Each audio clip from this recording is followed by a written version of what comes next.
Esse vídeo contém relatos envolvendo seitas, cultos, manipulação psicológica, rituais, violência, possíveis sacrifícios e situações perturbadoras que podem causar desconforto em pessoas mais sensíveis.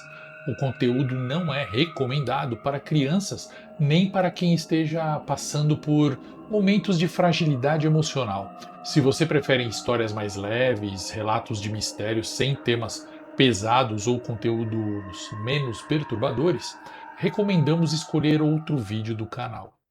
Existem lugares onde o poder, o dinheiro e a influência se encontram longe dos holofotes. Lugares onde empresários, políticos, artistas, herdeiros de grandes fortunas e pessoas extremamente influentes podem participar de encontros que jamais aparecerão em jornais, entrevistas ou redes sociais. Ao longo dos anos, surgiram relatos sobre grupos fechados, rituais reservados, festas exclusivas, banquetes estranhos e sociedades que operariam às sombras, protegidas pelo prestígio e pela posição de seus participantes. A maioria dessas histórias nunca pôde ser comprovada, mas algumas são tão inquietantes que continuam circulando décadas depois, e é justamente por isso que o vídeo de hoje existe.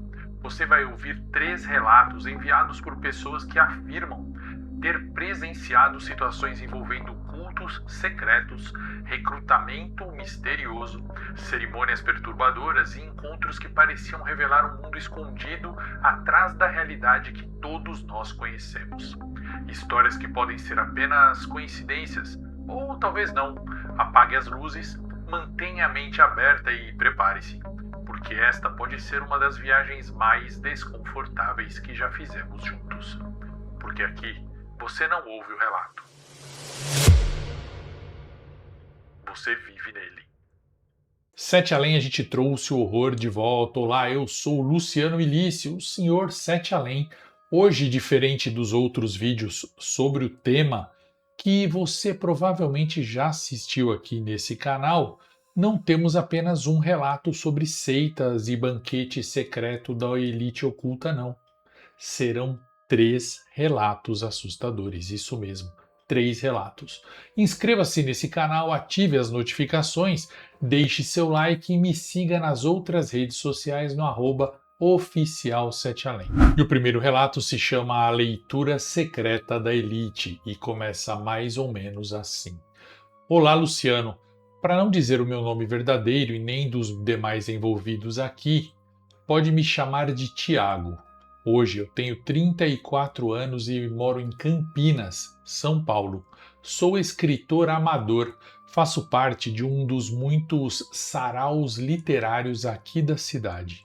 O que eu vou contar envolve rituais secretos, banquetes secretos e festas secretas realizadas pela elite oculta brasileira.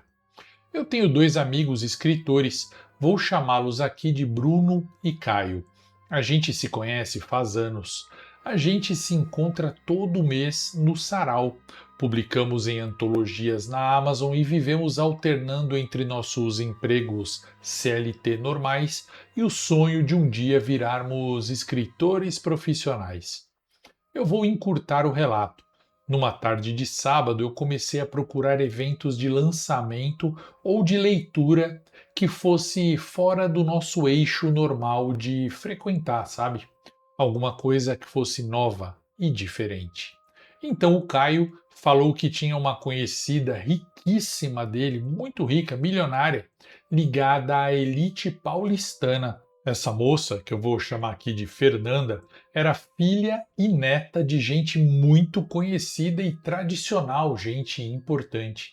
Ela tinha postado em um grupo de amigos próximos, no qual o Caio fazia parte, que ocorreria um evento literário dela, particular, em Campinas, e que ela tinha alugado uma casa num bairro residencial.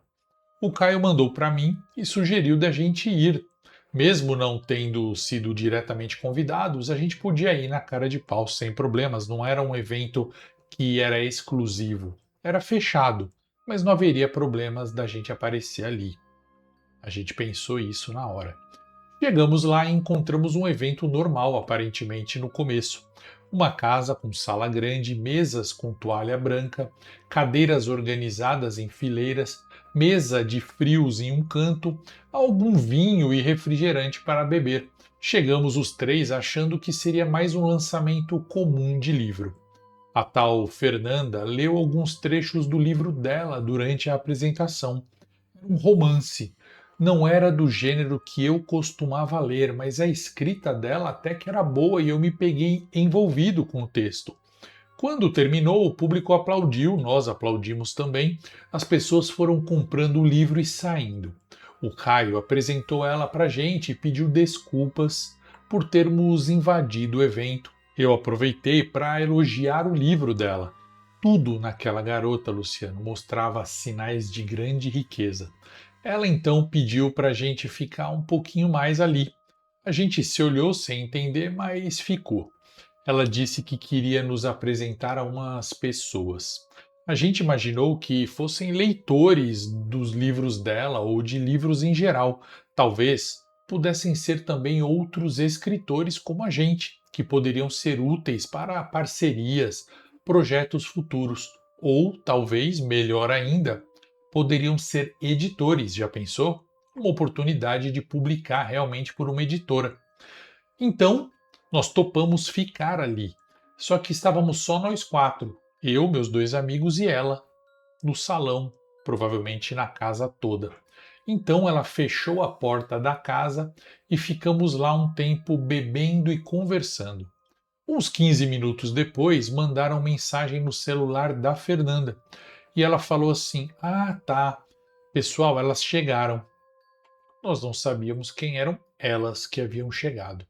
Quando a Fernanda abriu a porta, Luciano, eu juro que entraram só mulheres. Eu calculo que eram entre 8 ou 10 mulheres. De verdade, só mulheres, só amigas da Fernanda. Todas jovens, bonitas, um jeito de mulher rica, sabe? Cheiro de patricinha. Uma turma grande de moças que não estavam presentes antes durante a leitura. Elas se sentaram nas mesas sem cumprimentar ninguém, nem olharam para nossa cara, na verdade. Eu deduzi que era porque a gente estava lá de penetra, não éramos esperados ali. Nós estávamos fora do esquema planejado entre elas, o que era verdade. Eu, o Bruno e o Caio ficamos em pé num canto sem entender muito bem o que estava acontecendo. Uma delas me chamou a atenção desde o momento em que entrou. Não pelo visual, tá? Mas pelo jeito dela. Ela tinha um jeito estranho, Luciano. Um olhar cansado, um olhar antigo. O tipo de coisa que você está acostumado a ver em pessoas mais velhas, pessoas que carregam o peso da vida, pessoas experientes, sabe? Olhar de avó, olhar de mãe. No rosto de uma mulher nova, aquilo ficava muito estranho. A Fernanda então disse que ia começar uma nova leitura, uma nova apresentação. E aí eu deduzi, ela vai ler de novo o livro dela, só que agora ela vai ler para esse público diferenciado, as amigas dela, que são mais ricas, a elite que não quis se misturar com o resto do evento. Eu deduzi que talvez fosse isso, e eu estava meio certo. A Fernanda então pegou o próprio livro dela, que ela já tinha lido ali para todo mundo e até para gente, e eu juro para você no que eu vou falar agora. Ela virou o livro de ponta cabeça, de cabeça para baixo, e começou a ler. De verdade, ela virou o livro e começou a ler o livro de cabeça para baixo. Isso não fez o menor sentido para mim, parecia coisa de maluco. Eu pensei que talvez fosse uma performance de escritores, sabe, né? O pessoal é tudo louco mesmo. Uma apresentação maluca, sei lá. Mas aí ela começou a ler com fluência, como se ali tivesse realmente palavras que faziam sentido para ela. Não era português, óbvio, mas também não era o idioma inglês e nem espanhol. Não era nenhuma língua que eu pudesse reconhecer. Não era latim e não era nenhum tipo de coisa assim, grego, nada disso. Era alguma coisa gutural, ritmada, um som que saía do fundo da garganta dela. Eu vou arriscar aqui e dizer que parecia uma língua, sei lá, do tempo das cavernas. Uma civilização antiga, sabe? Todas as mulheres estavam ouvindo ali, né, as amigas dela. Elas estavam ouvindo como se elas estivessem entendendo aquilo. Então elas abaixaram a cabeça, todas ao mesmo tempo. Cara, eu fiquei assustadíssimo, meus amigos também. Olha, eu já vou dizer para você, nenhuma tinha levado nada de estranho, nenhuma fantasia, nenhuma estava com nada fora do comum até aquele momento não, tá? Elas ficaram com a cabeça baixa, sentindo aquelas palavras, sabe? Meio que entrando em transe. Era um flow meio esquisito entre elas. Aí, aquela mulher do olhar antigo, do olhar velho, vamos dizer assim, se levantou. Ela ficou de pé com os braços um pouco abertos e começou a tremer. Sim, não era um espasmo tranquilo, não, era uma vibração que parecia que percorria o corpo dela inteiro, de baixo para cima e descia depois.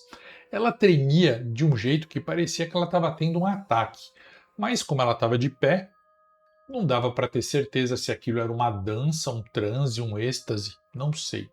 Ela ficou assim por uns 2 minutos mais ou menos, enquanto o pessoal continuava ali, de cabeça baixada e a Fernanda lendo. Depois, do nada, essa mulher caiu de lado e ficou no chão. Ela, caiu de lado e ficou no chão e ninguém ajudou.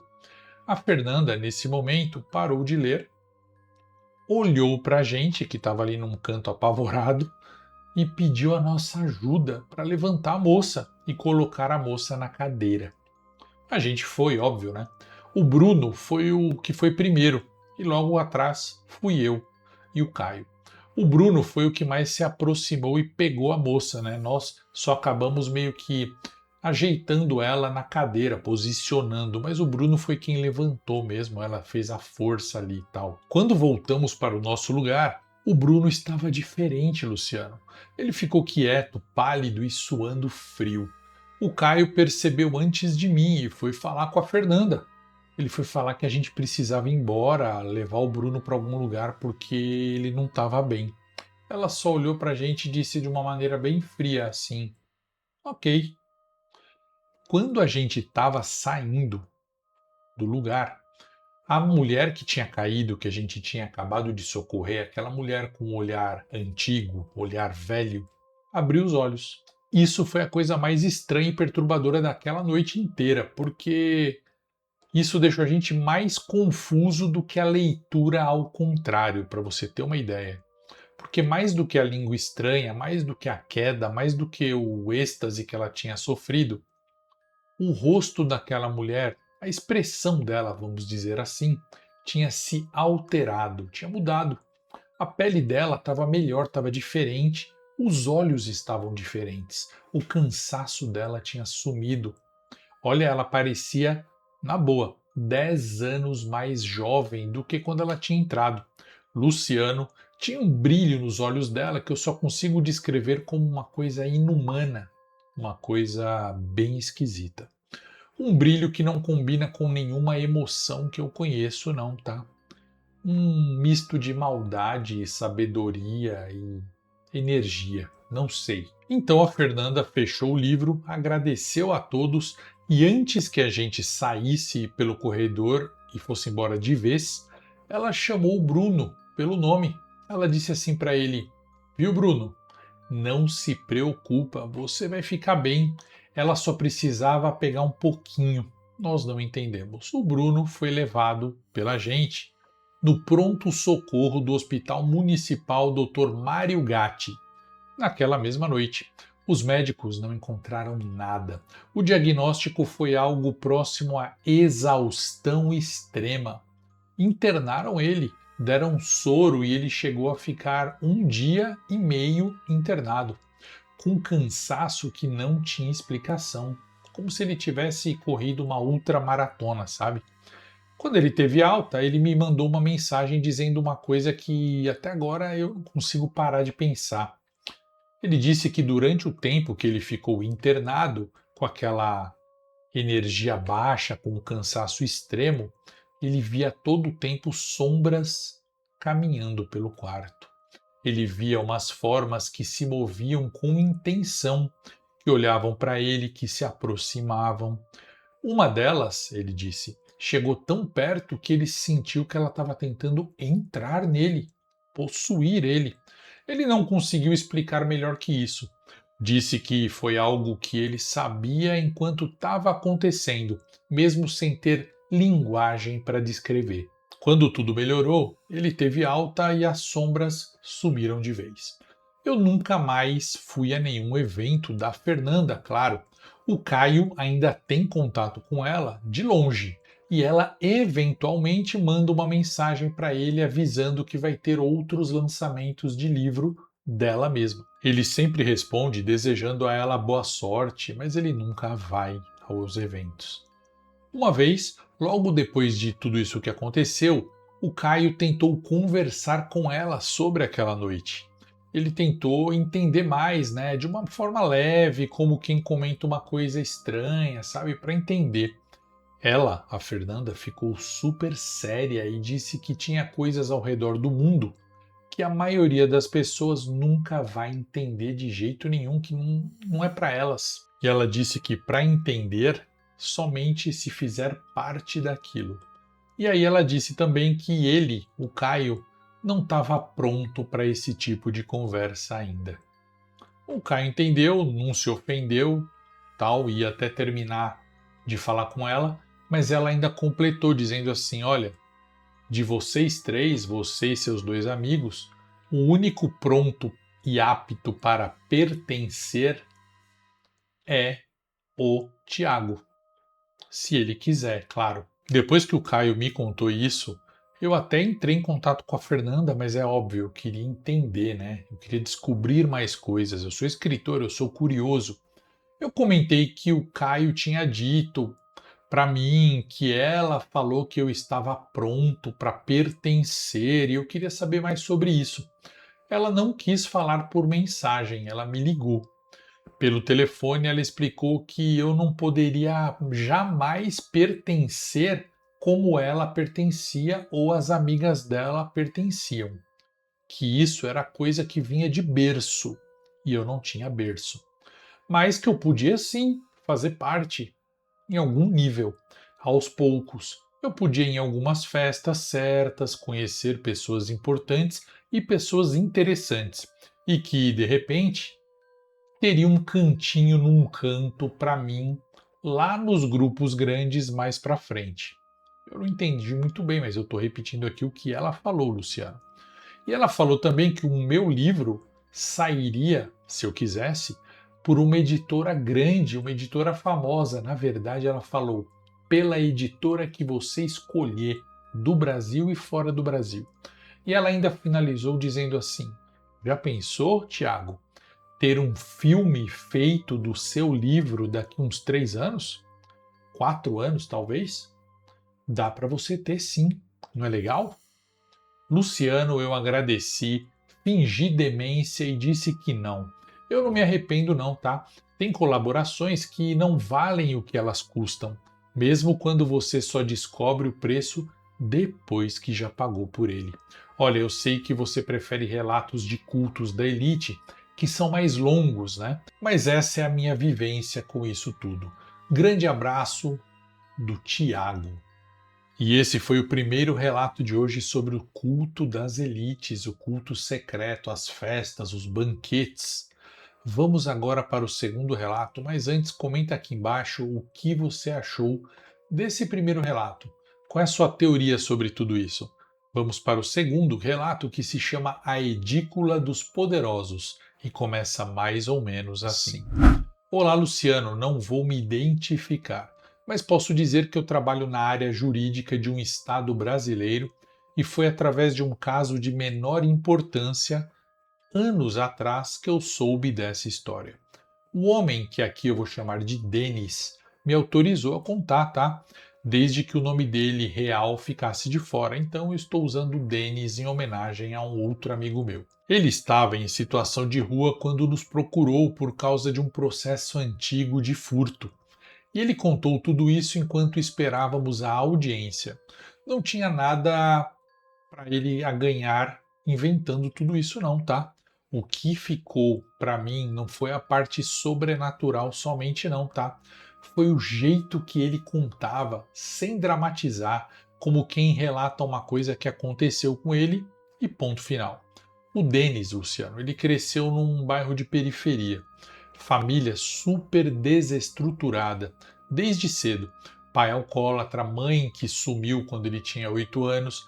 Ele foi criado pelos avós que não ligavam para ele e que também tinham seus próprios problemas.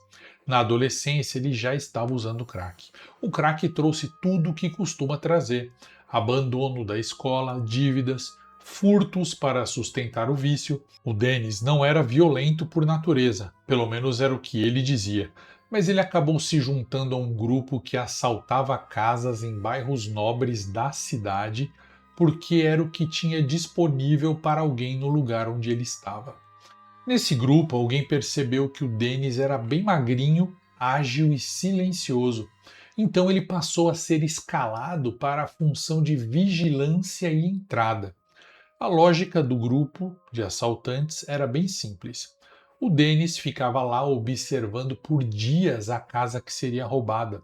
Ele mapeava a rotina dos moradores, entrava pelos pontos cegos do alarme, abria por dentro para quem esperava do lado de fora e o roubo era feito. Por essa função, o Denis recebia uma porcentagem do que fosse levado. Numa dessas operações, mandaram ele vigiar uma casa num condomínio fechado da zona sul de uma cidade grande, do interior do estado. Num daqueles bairros de casas grandes, com piscina e jardim, onde os muros têm câmera e a rua é calma demais. O Denis se instalou numa mata baixa do outro lado da rua. Ele disfarçou, ficou de bobeira e passou dias observando. O grupo levava o que ele precisava para se manter acordado e no lugar. E ele ficava ali, quase sem se alimentar direito, quase sem beber água, funcionando basicamente, ou melhor, praticamente na base das porcarias que ele usava. Nessas condições, segundo o Denis mesmo admitia, a percepção das coisas ficava distorcida. Às vezes ele via coisas que não estavam lá, via demais, e às vezes ele via coisas inexplicáveis. A casa era grande, a casa que ele estava vigiando era uma mansão com um quintal extenso e no fundo do terreno tinha uma edícula separada da construção principal. A família que morava ali era muito rica e famosa. Pelo que falavam os portais de notícia da internet na época, eles, essa família, logo se mudariam para outra mansão em um condomínio caro e fechado, mas eles estavam ali temporariamente. Esse casal estava milagrosamente prosperando muito em todos os negócios. Todos os negócios que eles se envolviam, era muita sorte esse casal estava tendo, sabe? Sorte? Pois é. O bairro onde essa casa ficava, essa mansão, era seguro e praticamente não havia notícia de assaltos por ali.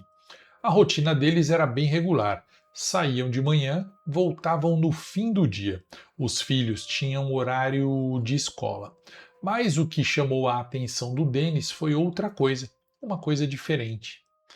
Uma vez por semana, e às vezes pulava uma semana, ele não conseguiu ver direito, chegava um grupo de pessoas pela entrada lateral da mansão. Eram carros variados, todos carros caríssimos e importados, pessoas que ele nunca via durante o dia indo naquela região, apenas durante a noite. Mas eram pessoas que todo mundo do Brasil sabe quem são.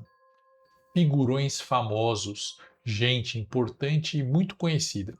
Eles entravam pela edícula e saíam horas depois.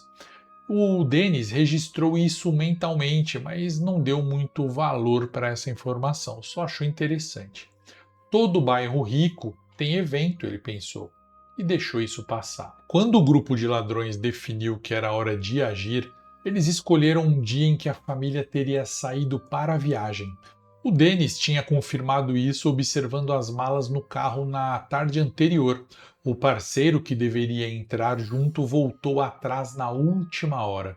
Disse que o Denis entrava, abria por dentro e ele entrava depois. Bom, plano padrão que eles sempre faziam.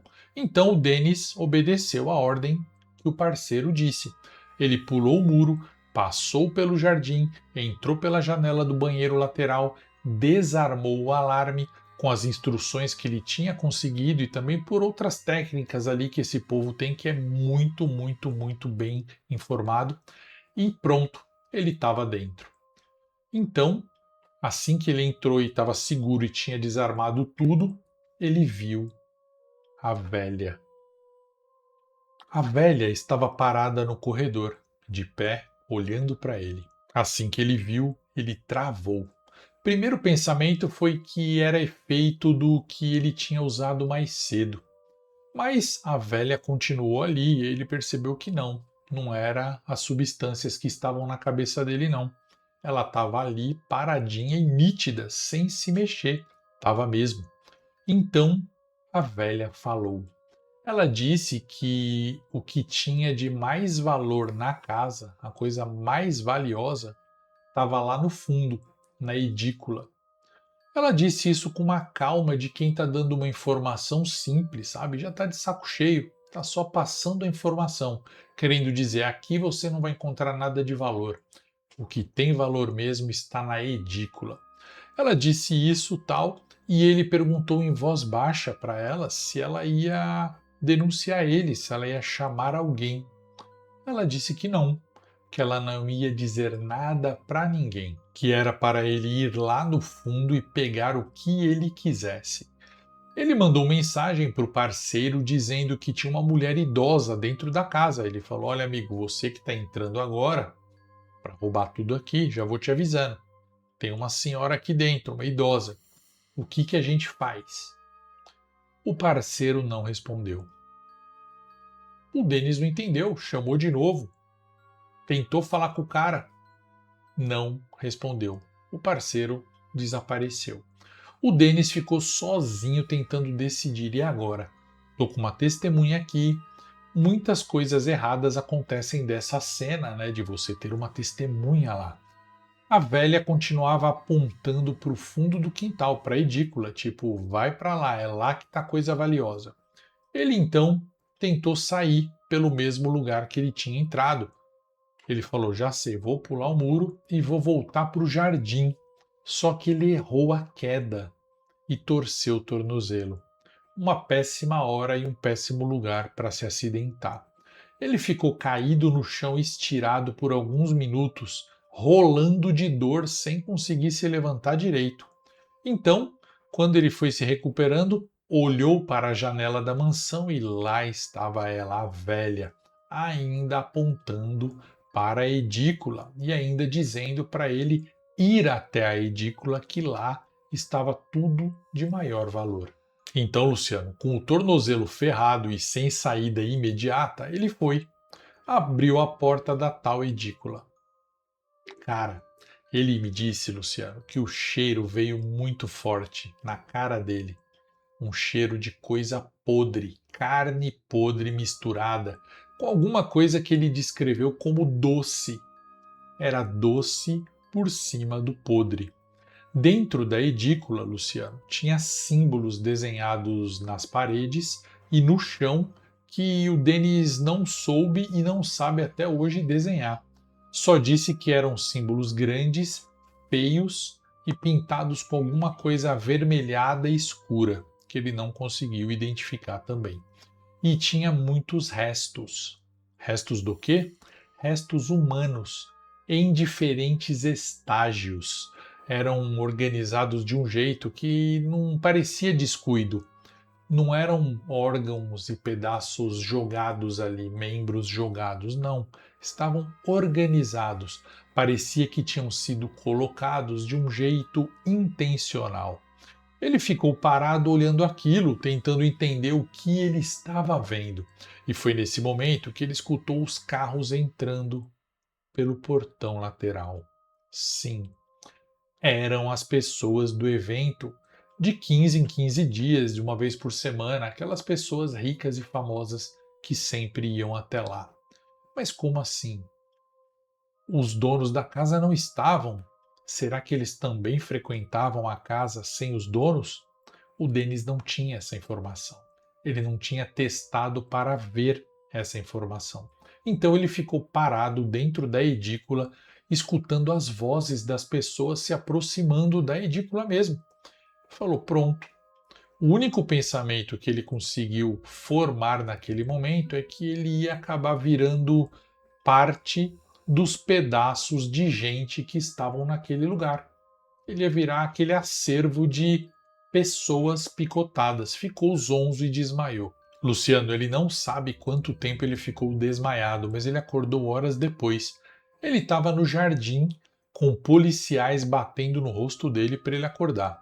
A família tinha voltado cedo da viagem. A filha tinha passado mal na estrada.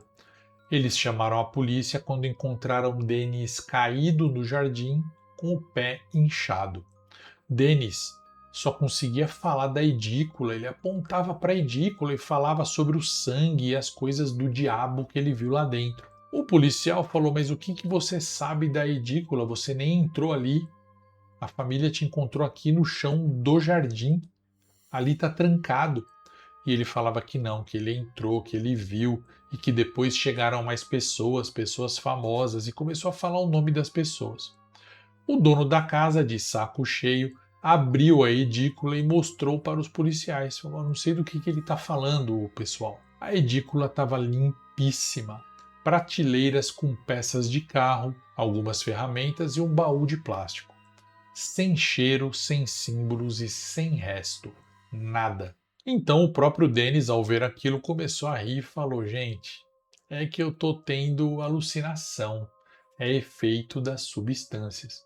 O Denis foi esperto e ele não detalhou muitas coisas não, tá? Ele apenas atribuiu tudo o que aconteceu às substâncias, apesar dele ter certeza que não foi, que é fácil para ele saber a diferença, para as pessoas em geral, inclusive. Ele sabia que se ele desse muita informação, ele se meteria em uma encrenca. Se ele falasse sobre elite brasileira, ele estava praticamente se condenando se ele falasse sobre eles frequentarem aquele abatedouro.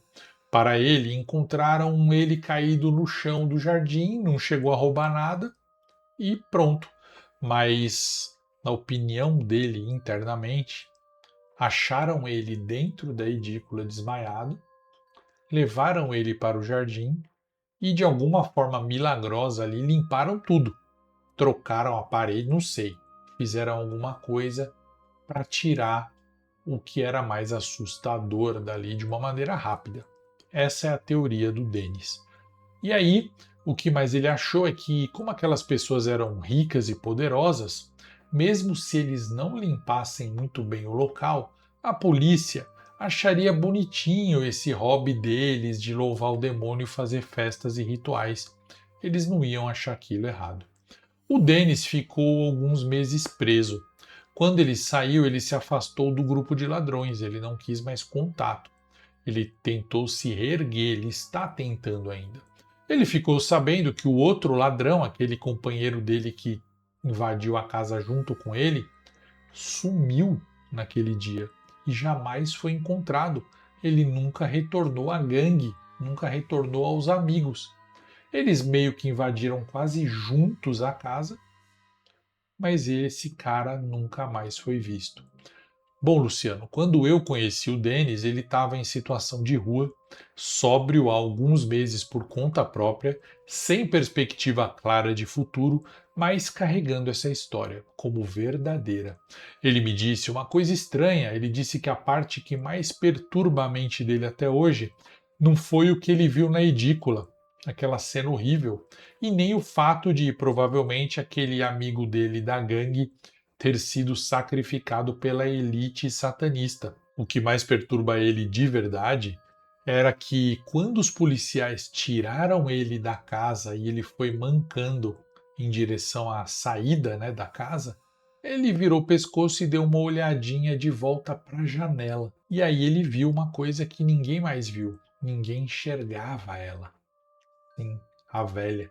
A velha ainda estava na janela. E quando ela percebeu que ele estava olhando para ela, ela sorriu. E o rosto dela, Luciano, já não era mais o rosto de uma velha. E foi isso que o Denis me contou. Faça o que quiser com esse relato. Se não quiser contar, eu entendo. Você corre riscos se metendo com esse assunto. Muito obrigado por pelo menos ler. Um abraço e até mais.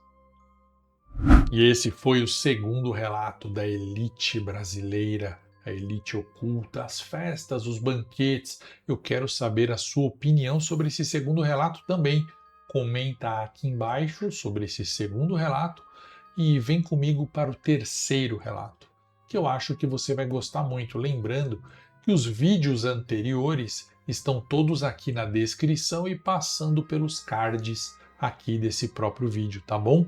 Vamos para o terceiro relato, que se chama A Estrada para Moloque, e começa mais ou menos assim. Oi, Luciano, tudo bem? Aqui é o Rodrigo, lembra? Eu falei com você pelo WhatsApp. Eu sou aquele cara de Cuiabá que trabalha com agro. Não sou do tipo que manda mensagem para canal nenhum, como eu te falei, mas o que aconteceu comigo e com os meus dois amigos naquela viagem da trilha no ano passado ficou parado na minha cabeça e eu não sei o que fazer, tá? Mas essa história, como eu te falei antes, não tem aparição nem monstro. O que tem é presença de seitas dos poderosos brasileiros que mandam no país e cultuam seres das trevas, fazendo até sacrifício. E tem também uns detalhes que são traumatizantes. Bom, eu tinha ficado 2 meses cuidando do meu pai depois de uma cirurgia complicada, praticamente sem sair de casa. Quando meu pai melhorou o suficiente para ficar sob cuidado da minha irmã, eu precisava de uns dias fora. Eu liguei para dois amigos meus muito próximos mesmo, o Tarcísio e o Wendel, e combinamos uma viagem de moto e trilha numa região de Chapada do Norte, numa área que o Tarcísio conhece muito bem de excursões anteriores. Estrada de terra, cachoeiras, acampamento livre, sem turista. Saímos numa sexta de tarde com a caminhonete do Tarcísio puxando um reboque com as motos trail. A viagem até o trecho asfaltado foi bem normal, bem tranquila. Chegamos na estrada de terra perto da meia-noite. Naquele mês ainda tinha um pouco de luz natural, tal, até mesmo a noite ainda era um pouco clara e iluminada, sabe? Mas mesmo assim estávamos no escuro completo nesse horário já, né? Claro. A estrada era de cascalho grosso, cascateada pelas chuvas, e o Tarcísio não conseguia passar de 40 por hora, não tinha como, sem a caminhonete dele e o reboque começarem a dançar e trepidar nas valetas e nos buracos. A lua estava cheia e dava para enxergar bem os piores buracos. Uns 2 quilômetros depois da entrada de terra, passamos por um acostamento à direita onde vimos uma EcoSport, sabe? Uma EcoSport branca, parada de frente para a estrada, com o farol ligado. Tinha duas pessoas do lado de fora. Uma estava encostada no capô de pé olhando a gente passar. A outra, junto da porta do motorista, ela parecia estar esperando alguma coisa acontecer, esperando uma ordem, não sei. Os dois estavam com roupas escuras, camisa fechada no pescoço e calça comprida. A roupa que não fazia sentido nenhum num calor daquele, naquela estrada e naquela hora. O rapaz da frente, o homem da frente, estava com o braço apoiado no capô e no pulso deu para ver um relógio grosso e caro, desses bem chiques, sabe? Um deles levantou a mão ali e eu consegui olhar bem o antebraço dele. Ele fez um gesto para a gente, um gesto estranho que eu não identifiquei na hora. Na verdade, até hoje eu não identifico que gesto foi aquele. Deu a falsa impressão de que ele estava esperando que a gente retribuísse o gesto ou o sinal com outro gesto ou sinal. Talvez ele estivesse pensando que nós fôssemos outras pessoas. Talvez eles estavam ali para guardar e esperar outras pessoas. Eu e meus amigos, a gente estava cansado, então a gente nem comentou nada entre a gente mesmo, só seguimos em frente. Uns 5 minutos depois, o Wendel, que estava no banco do passageiro, tocou no meu braço e apontou para o espelho lateral. Eu olhei e vi a EcoSport que estava bem atrás da gente e estava vindo rápido, sabe? Bem acima do que a estrada permitia, sem risco. A EcoSport chegou a uns 10 metros de distância do reboque e ficou ali, sem ultrapassar, só acompanhando. E pelo tempo que levamos para chegar ao ponto de acesso da nossa trilha, todo esse tempo a EcoSport ficou nos acompanhando a essa distância fixa. Quando eu virei para entrar no acampamento, a EcoSport diminuiu e passou devagar do nosso lado, examinando com detalhes a gente, sabe, olhando bem detalhado, e depois seguiu em frente pela estrada. Eu parei a caminhonete, olhei para o lado, assim que a gente entrou na área que a gente tinha que entrar mesmo, que dava o acesso para a nossa trilha. Eu entrei e vi que tinha outro carro parado ali, só que no canto oposto da área de acampamento. Era uma L200 preta. O Tarcísio acordou o Wendel, que tinha cochilado de novo, e eu desliguei o motor e a gente saiu. Saímos do carro. Assim que eu coloquei o pé no chão, Luciano, eu vou te dizer, viu? Eu senti uma coisa que eu não consigo descrever de outro jeito a não ser um reconhecimento de perigo, sabe? Meu corpo entrou em estado de alerta. Não foi medo animal, não foi ansiedade. Foi uma informação clara que chegou antes de qualquer pensamento. Alguma coisa aqui está errada, essa voz me disse dentro da minha cabeça. Você tem que ir embora agora. Sensação de opressão, uma sensação de risco, sabe? Os meus dois amigos ficaram quietos de um jeito que não era um silêncio normal de quem acabou de descer de uma caminhonete depois de horas de viagem, não. Era o silêncio de quem também já sentiu a mesma coisa. Os dois também sentiram a mesma coisa que eu naquela hora. A gente não falou, mas a gente se olhou e estavam os três com medo. O Tarcísio apontou para a L200 com a lanterna. No vidro traseiro dela, eu juro para você, Luciano, estava escrito com um dedo de poeira, sabe? O dedo escreve em cima da poeira grossa da estrada de terra, estava escrito um nome: Moloch. Moloch. Eu conhecia esse nome do mundo pop, referências de séries americanas, filmes de terror e internet. Eu sei que é uma divindade citada na Bíblia, né? Ligada a sacrifícios, e hoje em dia ela é usada em ocultismo. Mas, mais do que isso, eu tinha visto esse nome recentemente em outro lugar, numa matéria longa que eu coincidentemente li a respeito de rituais históricos de grupos de gente rica, grupos de elite europeus, americanos e brasileiros. Sociedades de gente muito poderosa politicamente e economicamente e que tem entre os seus membros mais poderosos artistas, militares, políticos, religiosos, influenciadores e empresários. Na época eu achei que fosse exagero de jornalista, porque para mim esse tipo de balela não ocorre no Brasil. Mas olha só, nos aproximamos da L200 com as lanternas, cada um com a sua. O motor estava morno, ou seja, tinha sido desligado recentemente. Andamos em volta daquele carro apontando a lanterna para dentro, examinando o carro. A porta traseira do lado do passageiro estava destrancada. No banco da frente tinha sandálias, uma bermuda dobrada e uma camiseta que indicava que alguém tinha se trocado.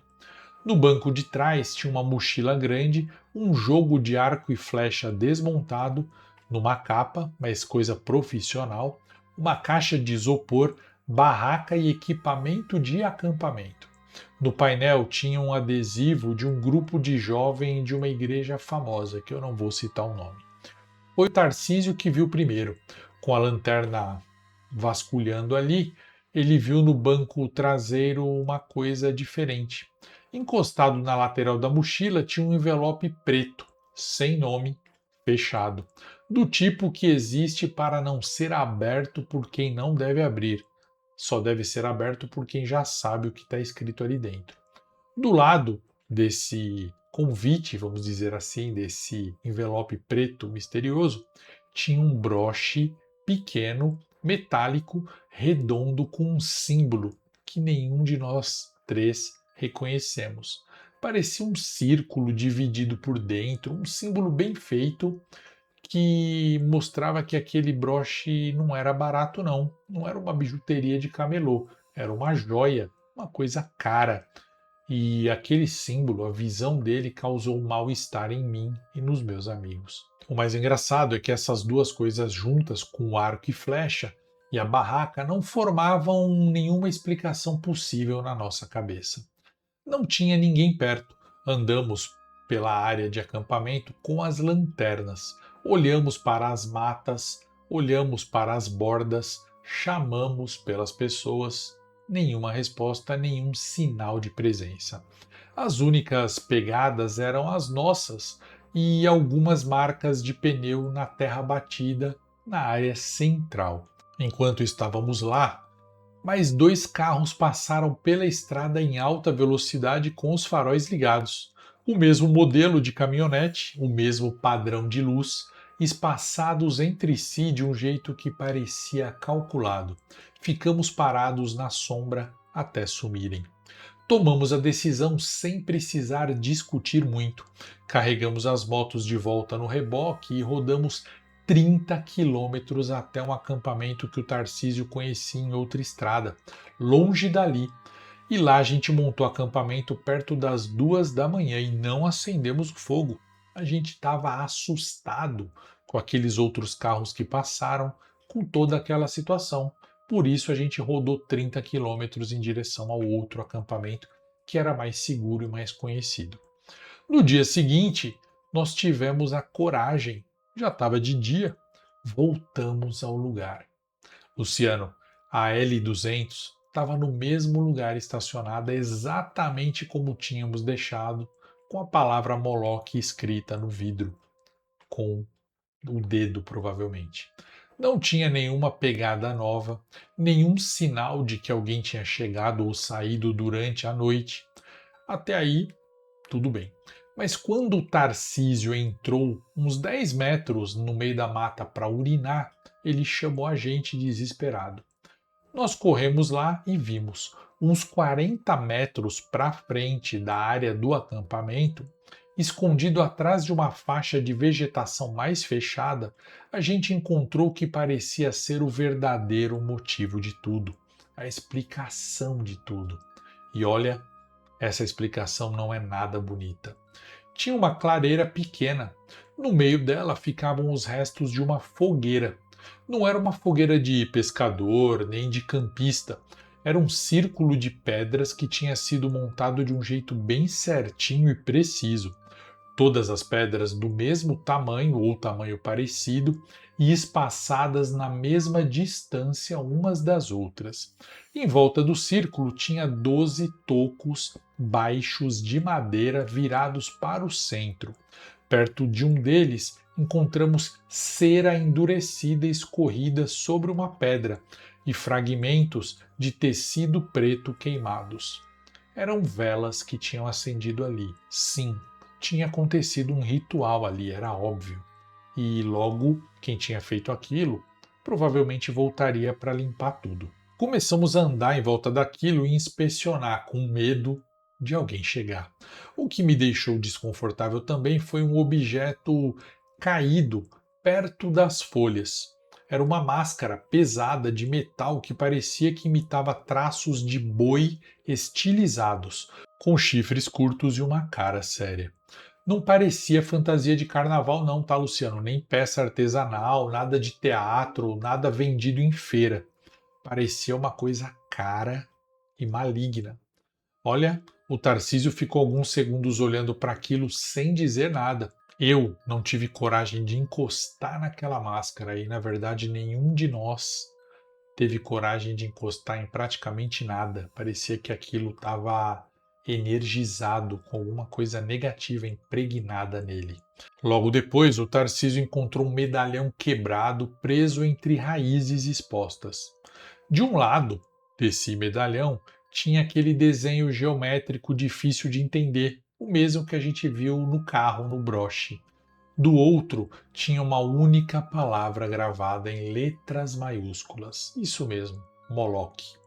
Perto do centro dessa clareira, Luciano, uma caixa de madeira dessas diferentes, sabe? Eu estava longe dali, e o Tarcísio também estava longe. Quem estava mais perto dela era o Wendel, e ele foi até ali, parou perto e olhou. Quando ele olhou para dentro daquela caixa, ele deu uma baixadinha para ver melhor. Nessa hora, eu senti um vento gelado, horrível, maligno, e novamente aquela sensação de opressão voltou. Era dia, mas alguma coisa ruim estava lá com a gente. O Tarcísio também sentiu. Eu escutei então um som bem alto, muito alto, eu juro por Deus que parecia o som de um berrante, só que mais alto e mais grave. Um som terrível, assustador, maligno, um som que não queria a gente ali. Meu corpo inteiro tremeu nessa hora. Só que o Wendel, que estava olhando na caixa, do nada ele começou a vomitar na hora e correu na nossa direção. E ele só dizia pra gente entre os golfos de vômito, ele falava assim: "Vambora, pelo amor de Deus, vamos sair daqui". A gente se conhece o suficiente para confiar um no outro. Não perguntamos nada. Todos os três corremos para o carro e fomos embora dali voados, sem parar. E o Wendel não falou nada para a gente dentro do carro. Ele ficou chorando, apenas chorando. E a gente ficava: "O que foi? O que você viu na caixa? O que tinha dentro da caixa?" Ele não falava. De volta a Cuiabá, ele pediu para a gente deixar ele na casa dos pais dele e disse que ia dormir lá. E olha que ele tinha a casa dele e tal, mas ele quis dormir aquela noite e algumas noites depois na casa dos pais.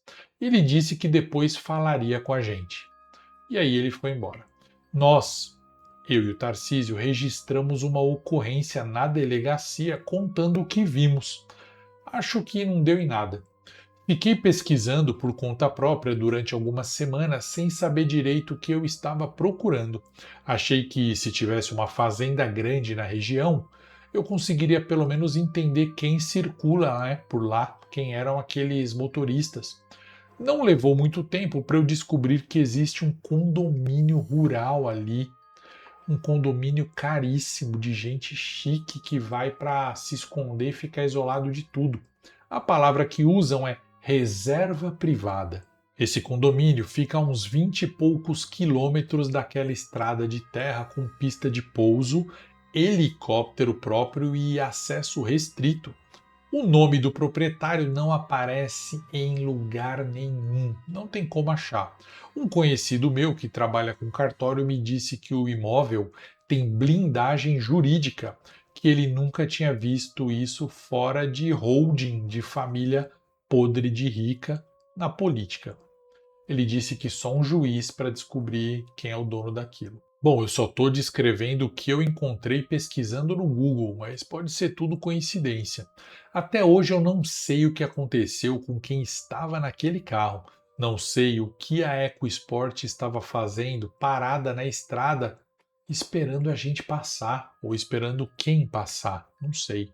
Eu não sei o que os outros veículos com faróis auxiliares estavam fazendo circulando naquela estrada, veículos idênticos, naquela hora, tudo no mesmo padrão. Sei que nós três sentimos a mesma coisa ao mesmo tempo quando saímos da caminhonete naquele dia mais cedo, antes de ver qualquer coisa escrita em lugar qualquer. A gente sentiu aquilo. Tem uma coisa que eu não falei ainda porque eu demorei para entender. Quando a EcoSport passou devagar do nosso lado antes de sumir na estrada, o farol iluminou o braço do passageiro que estava com a janela aberta. No braço do cara, visível, tinha uma tatuagem. Não era o tipo de tatuagem comum, era um símbolo fechado, geométrico, pequeno, como se fosse uma marca de reconhecimento e adoração. Eu não reconheci na hora. Semanas depois, lendo sobre o assunto que me levou a pesquisar a palavra Moloch, eu vi uma ilustração num texto. Eu não vou afirmar que era idêntico. Estou dizendo apenas que era muito parecido com o broche, a tatuagem e o medalhão. Olha, Luciano, levou meses para o Wendel, nosso amigo, ter coragem de sair de casa novamente e encontrar a gente. A gente voltou a sair e eu e o Tarcísio sempre perguntamos o que ele viu naquela caixa. Mas ele nunca mais tocou no assunto. Somente uma vez, bêbado pra caramba, ele estava mais dormindo do que acordado e ele falou de olhos fechados, chorando e desabafando, como se não soubesse que a gente estava lá.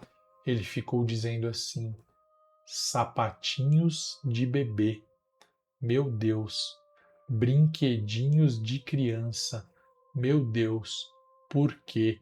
Por quê? Luciano, mudei tudo o que eu poderia mudar nesse relato, sem alterar nada do que aconteceu, mas evitando que eu fosse identificado para não me complicar.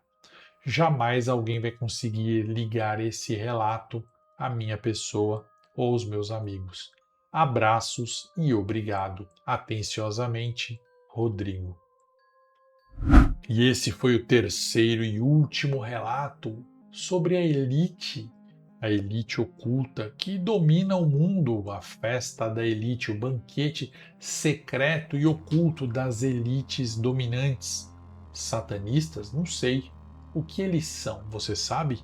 Eu quero saber a sua teoria. Quero que você comenta aqui embaixo o que achou desse terceiro relato e também qual dos três relatos te deixou mais indignado. Não dá para eu falar qual você gostou, porque não é um relato de Sete Além, não é um relato. Esse tipo de relato é difícil gostar. A gente assiste para entender e meio como um alerta. Concordam comigo? Mas então, qual você ficou mais revoltado? Qual é a sua teoria para cada um deles? Eles têm ligação entre si? Eu quero muito saber o que você pensa, tá bom? Para mim vai ser muito importante. E faz como eu falei, se inscreve nesse canal e ativa as notificações, seu like obriga o YouTube a entregar o vídeo para mais 10 pessoas que não são inscritas. Isso faz com que esse relato chegue a mais pessoas. É importante. Aproveita também para me seguir no @oficial7além nas outras redes, tá bom? E é isso aí, porque você já sabe que aqui você não ouve o relato, você vive nele. Sete Além, a gente trouxe o horror de volta. Fica comigo nessa madrugada, porque aqui o horror vai rolar e vai rolar direto. Meu nome é Luciano Milici, nos vemos em Sete Além.